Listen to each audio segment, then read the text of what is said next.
11월 14일 잠금 해제 출발합니다. 수능으로 1시간 늦춰진 개장 시간에 저희는 개장 전에 잠금 해제 전략 제공해 드리겠습니다. 전일 양시장은 결국 낙폭을 줄이지 못하고 마감했습니다. 3% 가까운 하락세를 보이면서 이 블랙 먼데이 이후에 최저치를 보였는데요. 참 이렇게 쉽지 않은 시장이 계속해서 이어지니까 오늘은 어떻게 대응해야 될지, 어떻게 전략 이어가야 할지 고민이 될 때 이렇게 종목별 대응을 잘 짜가는 게 중요할 것 같습니다. 그래서 저희는 오늘도 이분 모시고 두 종목 잠금 해제 해보도록 하겠습니다. KB증권 프라임클럽의 박건희 차장님 나와주셨습니다. 차장님 어서 오세요. 네, 안녕하십니까. 반갑습니다. 네, 오늘도 특별하게 개장 전에 저희 종목들 전략 짜보도록 하겠습니다. 저희가 오늘 종목 잠금 해제하기에 앞서서요. 먼저 좀 살펴봐야 할 AS 종목이 있습니다. 바로 BHI. 저희가 11월 7일에 살펴봤던 종목인데요. 참 요즘에 쉽지 않은 시장 안에서도 이렇게 수익률을 만들어냈습니다. 최고가 기준으로 30% 넘게 상승했어요. 아무래도 실적도 좋고 성장세가 계속될 것이다라는 긍정적인 전망이 나오고 있는데 아무래도 시장이 좋지 않으니까 이럴 때 어떻게 봐야 될지 이 상승세 조금 더 보고 계실까요? LNG하고 원전의 네. 콜라보가 있죠. 네, 그래서 그렇죠. 결국에는 이제 트럼프 수혜주 이렇게 좀 돼 있는데 제 개인적인 생각은 일단 이격도가 많이 벌어졌어요. 네. 계속 뭐 추세적으로 갈 걸로는 보이는데 조정 한번 했다가 가지 않겠습니까? 네. 그런 것 때문에 일단 어느 정도 한 30% 정도 이익이 나셨다면은 차익 실현 한번 하시고 조금 기다리셔도 괜찮을 거다. 일단은 원전하고 LNG 모멘텀이 있는데 이게 확실하게 정책 수혜주라고 기대감만 있는 네. 거고 혹여나 저희 좀 극단적으로 해서 원전을 뭐 조금 지지부진하게 끌고 간다든지 뭐 그런 얘기가 안 나올 수도 있잖아요. 네. 그러면 그냥 당장의 테마로서만 또 될 수 있는 그런 리스크도 있는 거고 당장은 차익 실현은 일단은 필요해 보인다 이렇게 네. 좀 생각이 듭니다. 네, 우선 보유하신 분들 수익 실현해 보시고 다음 조정을 기대해 보셔도 좋을 것 같습니다. 자, 그렇다면 오늘 시장 안에서 어떻게 기회 잡아볼 수 있을지 오늘 종목 첫 번째 잠금 해제 해보도록 하겠습니다. 자, 오늘 저희가 첫 번째로 만나볼 종목은요. ABL 바이오입니다. 이 ABL 바이오 퇴행성 뇌질환 내에서 키플레이어다라고 불리우는 종목인데 어떤 키워드 잡아보면 좋을지 바로 열어보도록 하겠습니다. 네, 단연 뇌질환 테마입니다. 또 이 테마가 새로운 테마주가 될 수 있을지 관심을 받고 있는데 어제 좀 하락했더라고요. 그래서 기회를 어떻게 좀 잡아보면 좋을까요? 조정시 매수죠. 조정시 매수 역시나. 왜 그렇게 생각을 네. 하냐면은 일단 장세가 어려운 가운데 미국에서 뇌질환 관련된 종목군들이 다 같이 움직였어요.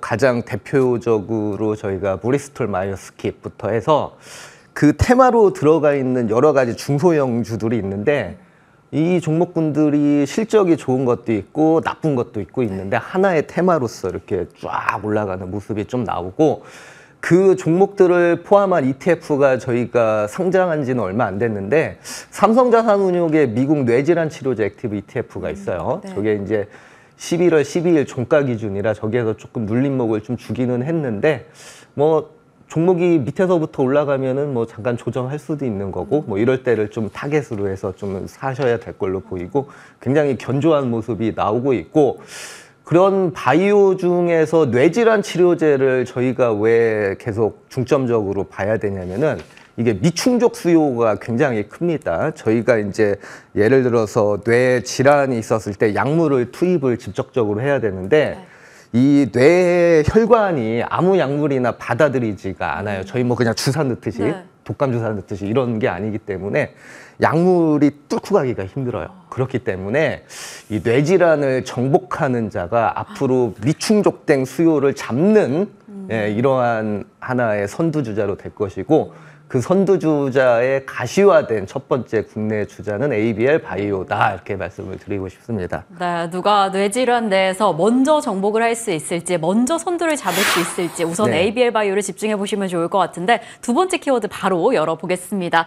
단연 뇌질환 플랫폼으로 잡아주셨습니다. 뇌질환에 집중해보자라고 이야기를 해주셨는데 기술 상황에 좀 집중해 봐야 될까요? 네, 결국에는 이중항체 관련주인데 이게 좀 어려울 수는 있어요. 저희 투자자분들이. 그래서 제가 이제 딱 세 개로 이렇게 좀 가지고 왔는데 제일 처음에 이제 그랩바디 T, 그랩바디 I, 그랩바디 B 이렇게 좀 나와 있어요.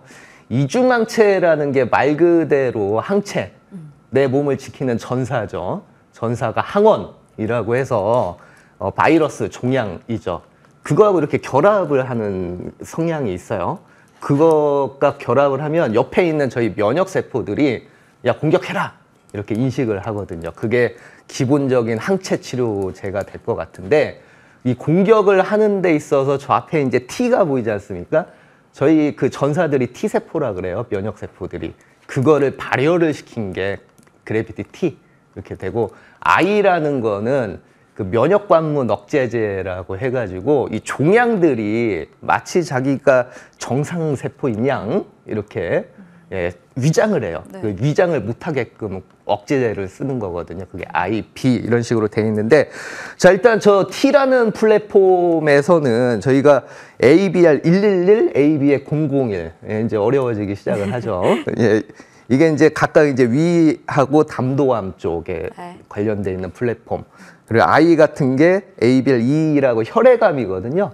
그리고 ABR301이 이제 파킨슨 병 될 것 같은데 시장에서 주목을 하는 게 이제 301에 대한 파킨슨 병이거든요. 이게 왜 그러냐면은 일단은 가시적으로 2025년도 1월 달에 임상 일상 결과가 이제 발표가 될 이렇게 좀 예정에 있고 요게 잘 성공이 하면 하반기에 임상 이상이 딱 되게 되고요. 요 같은 경우에는 샤노피의 2022년도에 1.3조 계약에 일단 기술 이전을 해놓은 상태이고 이게 이제 내년도 상반기 하반기에 잘 이렇게 성공을 되게 되면은 일단은 계속해서 마일스톤 또 받을 수 있고 굉장히 좋은 이런 종목으로 볼 수 있겠습니다. 네, 올해 하반기에 그리고 내년 상반기까지 플랫폼의 임상 결과를 좀 기대해 보겠습니다. 그렇다면 세 번째 키워드 어떻게 될지 바로 열어볼게요. ABL 바이오의 세 번째 키워드는 파킨슨병입니다. 사장님께서 방금 이야기를 해주셨어요. 시장에서 주목하고 있다. 그럼 가격 전략까지 함께 부탁드릴게요. 자, 저 파킨슨병을 ABL 302라고 하는데 저 다울투자증권에서 최근에 리포터를 제가 쭉 보니까 이 바이오주들 같은 경우에는 당장은 신약 개발이니까 제가 이제 잘 갖고 오는 실적, 턴어라운드 이런 거가 좀 매치가 안 돼요. 그렇죠. 그래서 가치를 일단 좀 비교를 해야 되는데 방금 말씀드린 ABL 111, 301, 202 중에서 저 파킨슨병인 301 쪽이 기업 가치가 최근에 이렇게 변경이 좀 됐고요.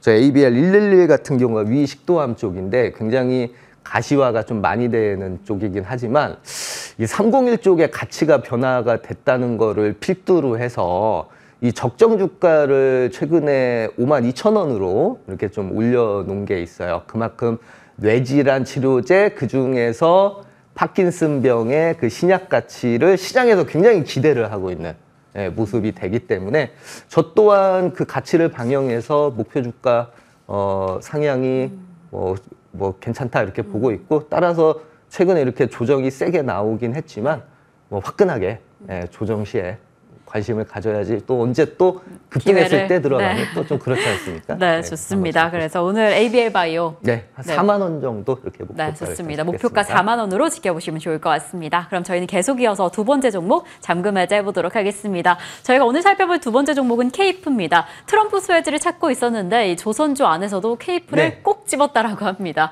첫 번째 키워드 어떻게 될지 바로 열어볼게요. 선박의 심장, 선박 안에서 아주 중요한 핵심 부품을 생산하고 있는 기업인데 케이프 어떻게 보시나요? 엔진이죠. 엔진에 들어가는 핵심 부품인데 자, 사실은 엔진이 업황이 어떻게 되는지 제가 이제 한화 엔진을 이렇게 좀 분석을 좀 쭉 해보니까 이 신규 수주가 2024년도에 이렇게 좀 늘어난 모습이 나왔어요.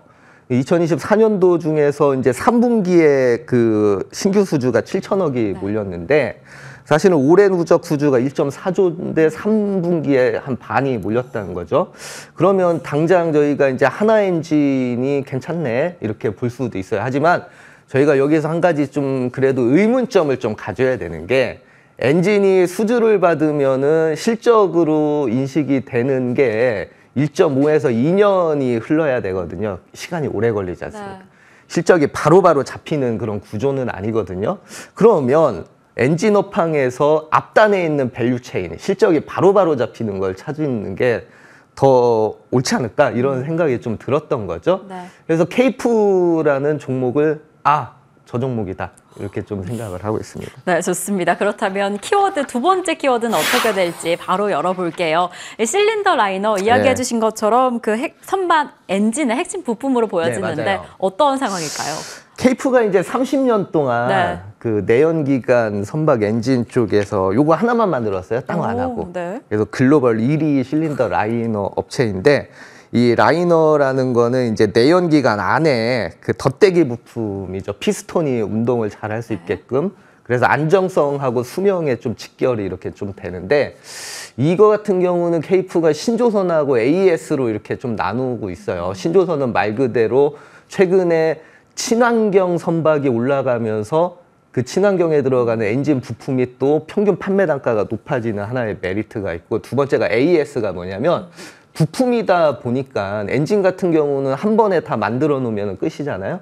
부품은 소모성이기 때문에 계속 바꿔야 돼. 근데 저게 또 고마진인데 저게 또 37%의 비중으로 좋은 거죠. 그래서 신조선이 밑에서 받쳐주고 AES가 고마진으로 이끌어가고 이렇게 좀 보시면 될 것 같습니다. 실린더 라이더가 글로벌 시장 내에서 점유율 30% 이상 차지하고 있다. 기대가 되는 기업인데 그렇다면 세 번째 키워드는 어떻게 될지 역시 또 이렇게 실적이 뒷받침해주고 있습니다. 기대감이 꾸준한데 네. 그럼 목표가는 어떻게 보고 계세요? 목표가는 한 6,000원 정도 잡아야 되지 않을까 싶은데요. 그래서 제가 말씀드린 대로 이 신조하고 AS가 친환경과 같이 맞물리면서 매출 영업이익이 꾸준히 성장을 하는 모습이 현재 나오고 있는데 영업이익률이 지금 무려 한 30%에 육박을 하고 있는데 조선주들, 부품주들 전반적으로 보면은 좀 저평가돼 있거든요. 저평가되는데 수익 개선은 빠르다. 이게 핵심 포인트로 잡으면 될 것 같습니다. 네, 이렇게 매출 영업이 꾸준히 상승하고 있습니다. 케이프 목표가는 6,000원 잡아주셨습니다. 이상으로 KB증권 프라임클럽의 박건희 차장과 함께했습니다. 차장님 감사드립니다. 네.